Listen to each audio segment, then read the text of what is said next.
Hello and welcome everybody to this video today, in which I'm joined with Heidi Dunstan, who is a grief advocate. And we are going to have a conversation around grief because I personally find that it's an underrated topic. A few people talk about it. Society is kind of not supportive of grief. And I just want to raise the awareness, and Heidi does too. So I'm very happy to have her with me today. And Heidi, if you would like to introduce yourself a little bit, who you are and what you do in the world. Awesome. Thanks, Lisa. And thanks for having me. And those listening, I'm grateful that you're here. And my name is Heidi Dunstan. I'm a Canadian that is a bit of a nomad. I lost my husband unexpectedly in 2018 and just really realized that tomorrow isn't promised to any of us. And so I'm living the best life I can each day. But in that process of losing my husband, I really learned that a lot of us have never been taught how to grieve. And a lot of us have never been taught what to say and not say to somebody who's grieving. We live in this pain-adverse culture, and so we tend to avoid it, or we tend to try to fix it, or we try to gloss over it or find the silver lining. And the reality is so many people are walking around grieving, missing their person, or missing whatever they're missing, because grief isn't just about death. And so I just educate people about grief and educate people on how to support those who are grieving, so that grief can be witnessed, because I believe that grief is love, and love never should be done alone. So true. Thank you. And as we are diving into it, and you have already hinted at it, grief doesn't necessarily mean losing someone. Can also be like all sorts of things. Would you like to explain a bit what grief is and when we experience grief? Yeah, for sure. We grieve all the time. It could be that we've lost somebody. It could be infertility. It could be stillborn or a miscarriage. It could be loss of job. It could be change in finances. It could be that you've been diagnosed with something. You see middle-aged people grieving as they have to buy reading glasses. Children grieve beautifully. Young children grieve when their ice cream falls or they lose their pet rock. Teenagers grieve maybe not as beautifully when you turn off the internet or take away the cell phone charger.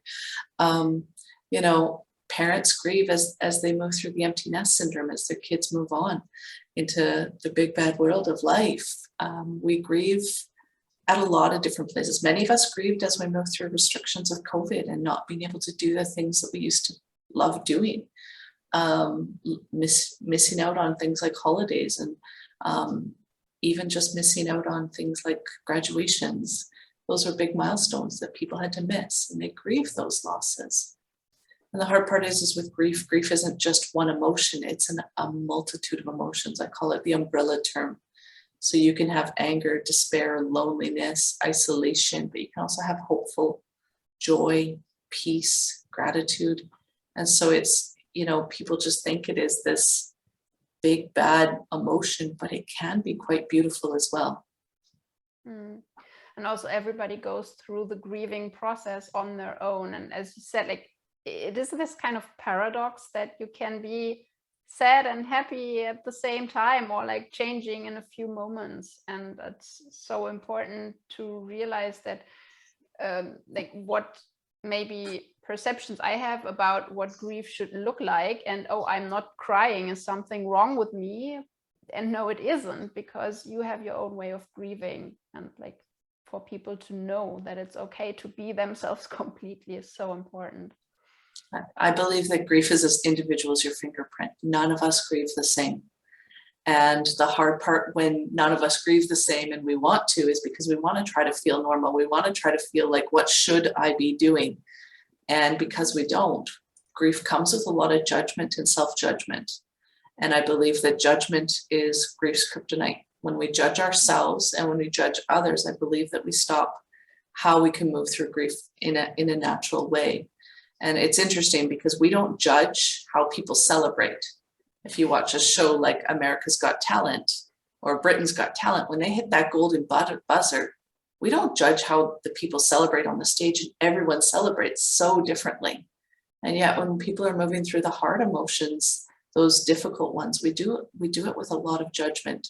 instead of grace, which if we did it with grace, it would be so much more connected and beautiful, I believe. Not easy, but beautiful. I think that connection can be a big part of grief that makes a big difference. You've already said it, that you have got your personal experience with a big loss in your life. Would you mind sharing with us a little bit about your grief story and how that has like influenced what you do today? Definitely, yeah. So it was the day before my 40th birthday. I'd found out that my husband had planned a 40-person surprise birthday party for me. And I had asked him, what are we serving these people for this party? And he said, chicken wings and cake. And I said, well, maybe we should go to Costco because I'd love to be able to enhance the menu a bit. And while at Costco, he had said that he wasn't feeling well. Felt like he kind of had the flu. And within an hour, he'd had a massive heart attack and wasn't able to be revived. And literally my life stopped and turned inside out and upside down. I had no idea this was coming. And I didn't know what to do. I was a zombie, and I was probably a zombie for a good 10 months, 11 months. And even then, like still, like you deal with brain fog, you deal with memory issues, you deal with family dynamics, you deal with government stuff, you're dealing with estate stuff. There is so much to deal with. And I'm grateful. My husband and I had a great network of friends and supportive people. But again, even in grief, the hard part is so many people don't know what to say. So they either say weird things like, oh, I understand grief. I went through divorce. And that's not an appropriate thing to say to somebody who just buried their husband 3 weeks ago. Or they say nothing at all. And that silence can be really deafening in grief. And people get scared. They're afraid that they're going to say the wrong thing because they know that the words matter, but they don't know what to say. And so, you know, a lot of people, and I was even guilty of it, saying, hey, how are you? And, you know, in our culture, we're used to, if we're asked, how are you? You're supposed to be good, fine, or okay. Well, a griever's none of those. And so I now encourage people, and I try to embrace it even in my everyday conversation. Instead of saying, how are you? I say, how's today? Because grief leaves us living in the moment. And in that moment, we're never good, fine, or okay. And it allows somebody to be able to say, you know, I haven't eaten. I hate eating alone. Or sleep is impossible. Or I just really miss my person. And allows them to be real with you and honest with you. And, you know, not have to lie to you. Grievers often talk about how they feel like they have to lie day in and day out. And they have to put this mask on or this armor on to be something they're not. Because right now they're hurting. And that is a natural, normal response. Grief is a normal, healthy response. And as long as we can say, hey, you're grieving, I see you're doing it your way, you cry a lot, or you don't cry at all, or you do this and you do that. It's like, hey, grief deserves to be witnessed. And grievers want to be seen oftentimes, many of them do. And when we can do that, we can hold space and not try to fix them and not try to find the silver lining or at least you can still have another child. At least you still have, or at least they're not suffering anymore. And yet the person right in front of you is suffering. Exactly. So, you know, finding these gentle ways can make such a big difference. Mm-hmm. You already talked about this, like the silence, because people don't know what to say. And I believe there is a difference in like holding space is also being silent, but it's like being open with the full presence to the grieving person in the moment, as you say, so that the waves of whatever emotions need to flow through can. Yeah. And it doesn't mean that you have to have an intense conversation. It could be sending you a text with a little heart saying, I'm thinking of you today. You know, I didn't need to open wounds day in and day out with people, but it was nice knowing that they were just thinking about me and knowing that I wasn't in the best place. And I, as somebody who's had to support grievers as well, I also realized my friends were grieving the loss of me because who I was is not the person I am anymore. A piece of me died the day he died. So it's hard. It's an uncomfortable piece because we're navigating completely new waters for relationships. But, being able to support people is so critical to maintain those relationships and build off of them instead of just watching them fade away. And I just want to say thank you for being so vulnerable, for sharing this story with others. I mean, it has not even been that long that your husband passed. So really grateful to have you in this world. And Thank you. probably out of your own experience, you have learned a few to-dos and not to-dos. Would you mind sharing with us how we can support someone who has lost someone or who is grieving for whatever reason? Definitely. I mean, the hard part with grief is that there's no timeline. And so I always encourage people, one, the house today instead of how are you can make a big difference. If it's in those early days and weeks, saying, what's the best way I can support you? Because lots of times grievers hear, call me if you need me. Well, they don't know what they need. So, I had a neighbor who said, please just leave the garbage on the doorstep. We'll deal with it. I had other people that set up a meal train, and all of a sudden food was getting delivered on a regular basis. And so it's a website. And so I wasn't getting 17 lasagnas on the same day. I was getting something different every couple of days. I had people that just checked in, and I still have people that check in. I have people that reach out on, I call it Mike's wing anniversary, the day that he passed. They check in on me on the hard days. The next day was my birthday. Then we had New Year's, and then we had his birthdays right after. They check in on those hard days. They put a note in their calendar that reoccurs every year because they know that those aren't easy days. So that's something simple that you can do. Even as simple as just saying, I would love to have you over for dinner. My first 6 months of losing Mike, I lost 30 pounds, and everybody's like, oh, you look so amazing. And I was like, well, I haven't eaten. I'm not eating. And so, it was really great when people said, we'd love to have you come over for dinner, or can we bring dinner over for you?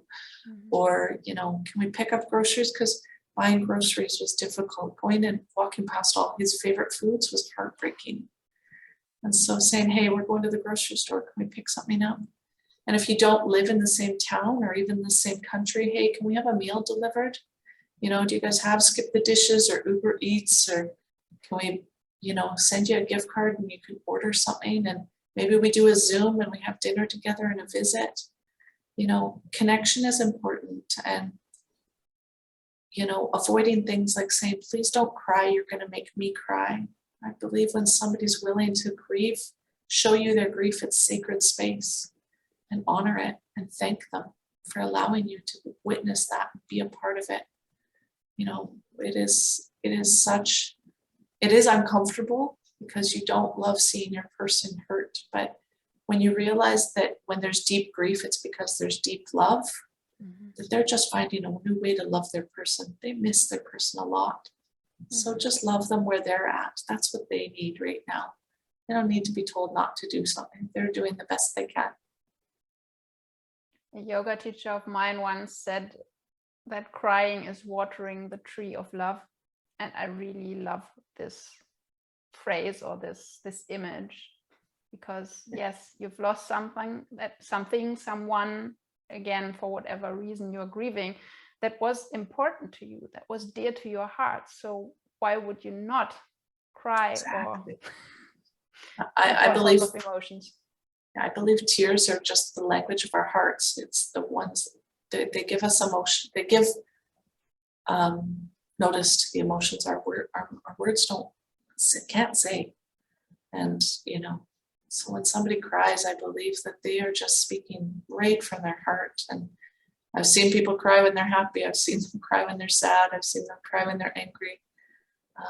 So I believe they're heart words, and they just need to roll down our face and cleanse our body. It's about witnessing people. It's about seeing where they're at. It's about, when you do say the wrong thing and it doesn't land right, it's about saying, hey, I'm uncomfortable. I don't know what to say, and you're important to me, and I want to be here with you, and I'm sorry if that didn't land right. And that's okay. It's okay to say, I don't know what to say. I can't fix this. I can't bring your person back. I can't mend your relationship. I can't, but you're important to me, and I wanted you to know you matter, and that I see you. I see you hurting. And do you have any suggestions in case it is someone who is grieving themselves, like how they can support themselves through this process, like you did? I always encourage, You still do. I always encourage getting help. There's lots of counselors out there, but a lot of them don't have training in grief or very little. So find somebody who is trained in grief. It really does make a difference. I also encourage you to be gentle with yourself.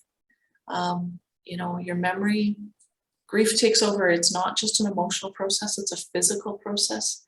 So your memory gets messy and foggy. Your eating, eating is difficult, sleeping is difficult. And so be gentle with yourself. I had to utilize tools like my calendar. If I was talking to somebody on the phone, and we made plans, I would say, I need you to text me so that, you know, because by the time the conversation was done, I wouldn't remember what we had planned. And so finding ways, spaces and places that work for you. Some people go into hyperdrive and they just move through it and they're just processing, and others can barely get out of bed. And some days you just have to do the best you can, and what the best is today may not look like the best tomorrow. And be okay with that, and release the judgment, and just really embrace the fact that you're loving your person.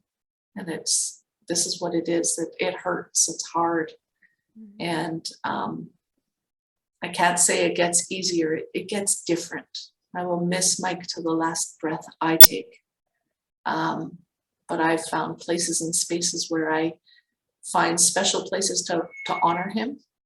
I have ways of, you know, seeing his legacy interwoven in my life, which helps me. But in those early days, weeks and months, and even for some people, a couple of years, depending on their loss, it can be intense. And so make sure you've got good people around you that you trust, that can support you.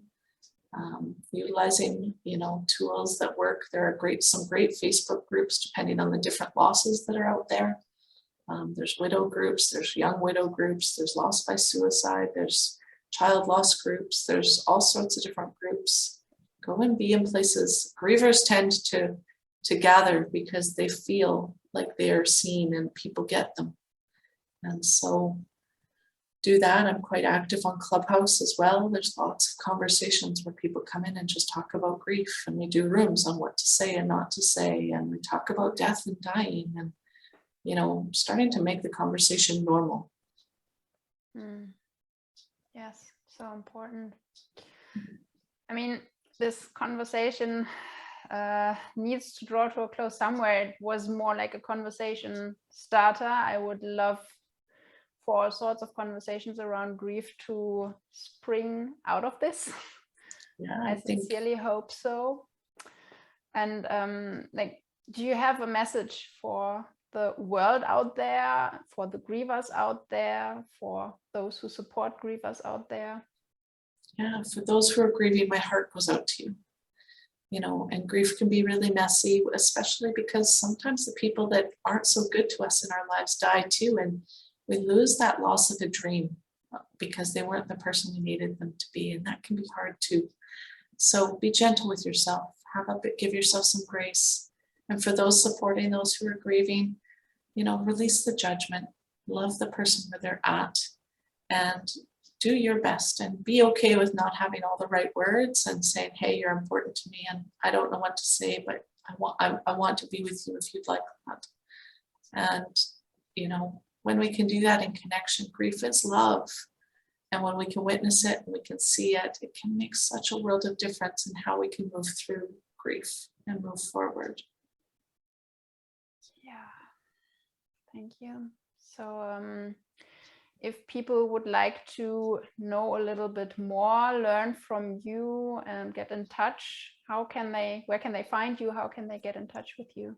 Definitely. I have a website, HeidiDunstan.ca. Check out the free toolkit that's there. You can download that, as well as there is, if you check my events page, if it's there, you can see what upcoming free masterclasses or any kind of courses that I'm offering. I do have a book coming out, and you can follow me on Instagram or Facebook under Lean Into Grief. I will make sure to link all the resources and the different channels in the description of this video. And if you as the listener or viewer, if this is speaking to you and if you'd like to know more, please visit her website, get her resource, subscribe to my channel, give me a like, turn on the bell to be notified of future videos that I will be publishing around all these topics that in our society today are not much spoken about, because I really want them to be in our awareness so that people don't feel so alone when they are going through these periods in their life, because life happens to all of us all the time, and it's normal to have ups and downs and ebbs and flows. And if you find you need help or want to be supported yourself, please contact me. I work with people moving through life challenges. And if you've lost someone, please contact, if you know someone who has lost someone, please contact Heidi for support, so that you know what to say and not to say, and just let that person be themselves.